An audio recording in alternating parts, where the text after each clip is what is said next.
তারপরে আমাদের পার্বত্য চট্টগ্রামে ডেপ্লয়েড আছে, তারপরে এই প্রত্যেকটা থানায় গিয়ে ক্যাম্প করে ইয়ে করা, এবং তারপরে হচ্ছে যে আর্মি কিন্তু ফার্স্ট রেসপন্ডার ফোর্স না।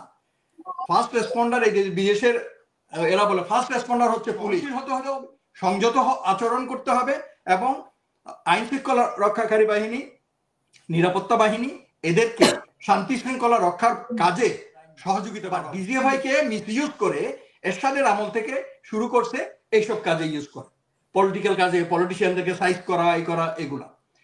তারপরে এই যে ডাকুর মতো ইলেকশন ডিলিং করে, এগুলো কাজ হচ্ছে আসলে এনএসআই কাজ। কারণ ওই একটা গল্প আমরা শুনছি যে মনে করেন আমাদের যে গ্রাম দেশে বৃষ্টি হওয়ার পর যেখানে বেশি কাদা হয়ে যায়, ওখানে যখন ওই একটা ছাগল আটকে যায়, মানে ও 4 পা আটকে যায়, হাঁটতে পারে না, তখন দেখবেন যে আপনি ওই ছোট বাচ্চা যে এমনি ছাগলের সামনে যাইতে ভয় পায়, সেও ছাগলের গায়ে একটা থাপ্পড় দিয়ে যায়।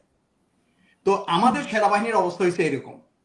নাও সেনাবাহিনী হ্যাজ মানে people have made with the interest of মানে সার্টেন কর্নার, বিশেষ মহলের ইন্ধনে সেনাবাহিনীকে একটা সফট টার্গেটে পরিণত করা হয়েছে, এবং যত ঘোষ নন্দ ঘোষ। আপনি দেখেন এই যে সোলামান ভাই, একসাথে আমরা কাজ করছি, যদিও বিভিন্ন ডিস্ট্রিক্টে ইলেকশনের সময় আমরা ইলেকশন কন্ডাক্ট করছি, জানি, আমি ওনার কর্মপদ্ধতি সম্বন্ধেও জানি, হাউ স্ট্রিক্ট অ্যান্ড ডিসিপ্লিনারিয়ান হি ওয়াজ। তাকে জিজ্ঞেস করেন আপনি যে সেনাবাহিনী এখন যেই কাজ করতেছে, is army design for that? Army কি এই কাজের জন্য ডিজাইন কিনা? It is not. আর্মিকে ট্রেনিং করা হয় যে বহিঃশত্রুর হাত থেকে দেশকে রক্ষা করার জন্য, দেশের মাটিকে রক্ষা করার জন্য, দেশের স্বাধীনতা সার্বভৌমত্ব রক্ষা করার জন্য। কিন্তু পাশাপাশি তাদেরকে এমনভাবেও তৈরি করা হয় বিভিন্ন ডিজাস্টার ম্যানেজমেন্টের জন্য, মনে করেন প্রাকৃতিক দুর্যোগ, রাজনৈতিক দুর্যোগ বা অন্যান্য দুর্যোগ যদি আমাদের দেশে হয়, যেটা আমরা দেখেছি। তো একইভাবে 5ই আগস্টের পর যে পুলিশের যে একটা ধস এবং পুলিশ বাহিনীর যে একটা নিষ্ক্রিয়তা, এবং ওখানে অনেকেই চলে গেছে, অনেকে ট্রমার ভিতরে আছে, যেটা পুলিশের আইজি কয়দিন আগেও বলতেছিল, বাট 1 বছর পরে এখনো ট্রমা আছে, এই ধরনের লোক পুলিশে থাকবে, এই জিনিসটা আমি মানতে রাজি না। এটা নিয়ে আমি পরে বলবো যদি সময় পাই। কিন্তু আমি যে জিনিসটা বলতে চাচ্ছি, পুলিশকে ম্যাজিস্ট্রেসি পাওয়ার দিলেও, এই যে উনি ডিসি ছিলেন, উনি বলতে পারবেন উনি ম্যাজিস্ট্রেট ছিলেন, আর্মি নিয়ে উনি কাজ করছেন না।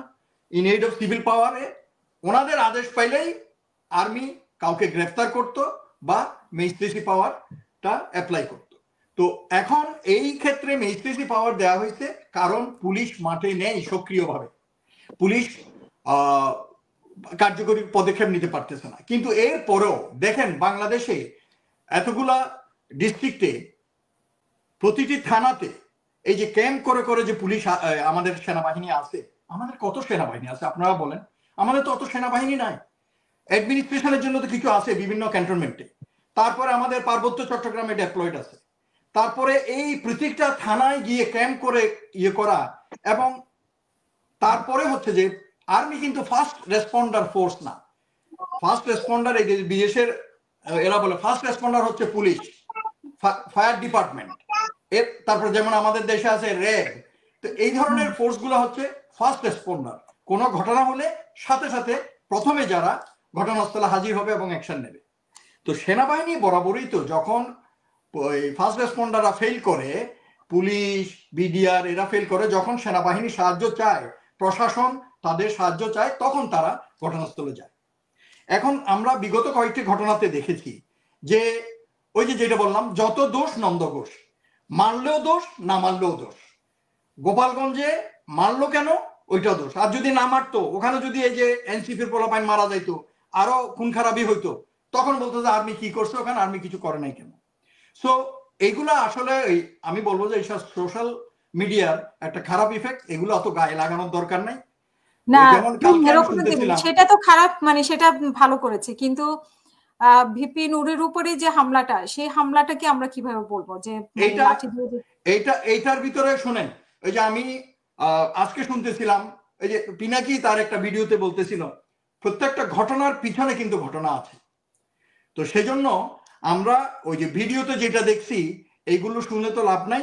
নুরুকে ওখানে 10 মিনিটের টাইম দেওয়া হয়েছিল, কারণ দুইটো মুখোমুখি দল সামনাসামনি আসতেছে, মারপিট করবে, পুলিশ পারতেছে না, এর ভিতরে পুলিশকে ঢিল মারছে, এই করছে, পুলিশকে মারতেছে, তখন they ask for the help of army. Army ঘটনাস্থলে গেছে, যাওয়ার পরে দুইটা মারমুখী দলকে, এই যে জাতীয় পার্টি এবং গণ অধিকার পরিষদ, তাদেরকে দূরে থাকতে বলছে, কথা শুনে নাই। আমরা নিজেরা ভিডিওতে দেখছি, বাংলাদেশের একটা এক্সক্লুসিভ ভিডিও বানাইছে, এটা আমি দেখছি, চেয়ার ভাঙা ফেলছে এবং চেয়ার ছুঁড়ে মারতেছে আর্মির দিকে। তখন সেনাবাহিনী অ্যানাউন্স করলো 10 মিনিট টাইম দিল to clear of the area. এরপরও উনি ওখানে প্রেস কনফারেন্স করার জন্য রোস্টাম নিয়ে কেন অফিসের সামনে দাঁড়াইতেছে, যেখানে উনি মানা করছে, এই আর্মি মানা করছে। তো নিরাপত্তার খাতিরে তারপরে আগুনের মশাল নিয়ে নিয়ে সব এদিকে এদিকে ছোড়াছুড়ি করতেছে। বিজয়নগর হচ্ছে, আমরা সবাই জানি, এটা হচ্ছে built up area, densely populated area, একটু ডাইনি বাইরে গেলে আগুন লেগে যাবে। তখন এই ধরনের ঘটনাগুলো যদি হইতো, আগুন যদি লেগে যেত, ওখানে যদি লোক আরো মারা যাইতো, আরো কতগুলো লাশ পড়তো, তখন কি হতো? আপনি কি বলতেন বলেন? তখন বলতো সেনাবাহিনী কি করছে। তো এখন মারছে, নেতা মনে করছে যে আরে আমি তো নেতা, আমার মারবে না। কিন্তু সেনাবাহিনী is not a merciful force. এরা যখন ওই যুদ্ধের মাঠে যায়, শত্রুকে বলে না যে ভাই আপনি দাঁড়ান, আপনারা আমি ওয়ার্নিং দিচ্ছি, আপনি চলে যান। নো, এখানে শুট টু কিল। তো সেই জন্য আমি এটা বলার উদ্দেশ্য হচ্ছে, এটা আবার আমি এখানে বলতেছি না যে জনগণের উপর ইয়ে করবে, কিন্তু জনগণও সহনশীল হতে হবে, সংযত আচরণ করতে হবে, এবং আইন শৃঙ্খলা রক্ষাকারী বাহিনী, নিরাপত্তা বাহিনী, এদেরকে শান্তি শৃঙ্খলা রক্ষার কাজে সহযোগিতা করা উচিত। তো আমি যে জিনিসটা বলতেছি এখানে, ডাকসুর ব্যাপারে কেন সেনাবাহিনীর প্রসঙ্গটা উঠলো, মানে হঠাৎ করে কেন? হ্যাঁ, আমি আপনাকে যেটা বলতেছিলাম, আমি সেনাবাহিনীতে যখন ছিলাম, গোয়েন্দার যত ধরনের দায়িত্ব আছে আমি পালন করেছি। আই ক্যান বোস্টলি এজ বলতেছিলাম সে যে গোয়েন্দা বিভাগের আমার চেয়ে মানে এত ক্রেডেন্সিয়ালওয়ালা লোক বাংলাদেশ সেনাবাহিনীর আগে কখনো ছিল না। কারণ আমি সব দায়িত্ব পালন করেছি, ফিল্ড থেকে শুরু করে director military intelligence in army headquarter, কাজে আমি জানি। এই যে আমাদের রিটায়ার্ড কতগুলো অফিসার আছে, এদের ভিতরে অনেকেই আছে, কারণ এরা দেখেন ওই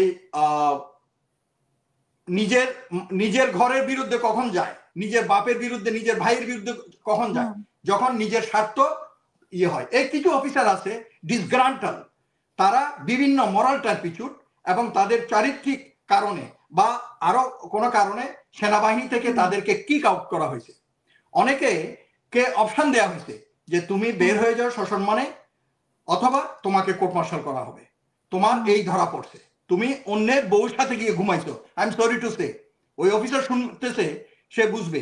এখন ওরা কেউ কেউ হয়তো গোয়েন্দা বাহিনীতে চাকরি করছে কিছুদিন, তারপর এখন তারা এই যে চটকদার খবর, বিদেশে আছে এরকম আমাদের অনেক সশস্ত্র বাহিনীর অফিসার।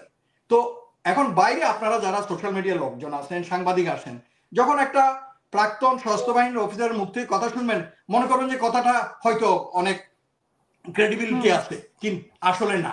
এরা ওই শোনা কথা নিয়ে জাস্ট এগুলো ছড়ায়। যেমন এই কয়দিন আগে ছড়াইলো ডাকসু ইয়ে করো, তখনই আমি বলছি, আমি ফেসবুকে কয়েক লিখছি, no, because MI directorate, military intelligence directorate, তারপরে নেভিতে আছে নেভাল ইন্টেলিজেন্স, এয়ারফোর্সে আছে air intelligence. This intelligence is ওই বাহিনী প্রধানদের ইন্টেলিজেন্স, এবং এরা ওই বাহিনীর ভিতরের ইন্টেলিজেন্স গুলা দেখে, খবরাখবর সংগ্রহ, কোনো অসন্তোষ আছে কিনা, বিভিন্ন জিনিস, বিভিন্ন ফিডব্যাক। কিন্তু ওই বাইরের ডাকসু ইলেকশন, জাতীয় ইলেকশন বা পলিটিশিয়ানদেরকে হ্যান্ডেল করার জন্য, এটা এরশাদের আমল থেকে ডিজিএফআইও কিন্তু ওইভাবে ডিজাইন না, বাট ডিজিএফআই কে মিসইউজ করে এরশাদের আমল থেকে শুরু করছে এইসব কাজে ইউজ করে, পলিটিক্যাল কাজে, পলিটিশিয়ানদেরকে সাইজ করা, এই করা, এগুলা। তারপরে এই যে ডাকসুর মতো ইলেকশন ডিলিং করা, এগুলো কাজ হচ্ছে আসলে এনএসআই এর কাজ, এগুলো কাজ হচ্ছে ডিএসবির কাজ। তো এরা এই আর্মি ইন্টেলিজেন্স কখনো এগুলোতে ইনভলভ ছিল না। আমি আমার অভিজ্ঞতা, 30 বছরের অভিজ্ঞতা থেকে আমি বলতে পারি। তারপর এগুলো হ্যান্ডেল করে ডিজিএফআই করতো, এখন করে কিনা জানি না, বাট এগুলো মেইনলি কাজ হচ্ছে এনএসআই কাজ, যেটা সরাসরি স্বরাষ্ট্রমন্ত্রীর আন্ডারে, এবং এগুলো স্বরাষ্ট্রমন্ত্রীকে ফিডব্যাক দেওয়ার কথা। তো এইটা একটা গুজব ছড়ানো হয়েছিল, মিথ্যা কথা, এটা কখনো হয় নাই। এবং এইবারও আমি শুনে বলছি যে না, এটা হতে পারে না। তো এইটা ইলিয়াসের মতো একটা ভালো সোশ্যাল মিডিয়ার লোক, সেও এই কথাটাকে ওই যে শুনা এটা নিয়ে নিউজ বানাইছে, একটা বিভ্রান্তি সৃষ্টি করছে। তারপরে পিনাকিও দেখলাম যে করছে। তো আমি ওদের কাছে রিকোয়েস্ট করবো, সোশ্যাল মিডিয়ার যারা আছে, আপনারা আপনাদের ক্রেডিবিলিটি নষ্ট করবেন না। আপনারা যাচাই বাছাই করে নিজেদের ভিউ বাড়ানোর জন্য এবার এরকম খবর দিয়া পুরো জাতিকে বিভ্রান্ত করবেন না। এবং আপনাদের একটা দায়িত্ব আছে, আপনারা দায়িত্ব নিয়ে বস্তুনিষ্ঠ এবং সংযতভাবে আচরণ করুন, খবর পরিবেশন করুন।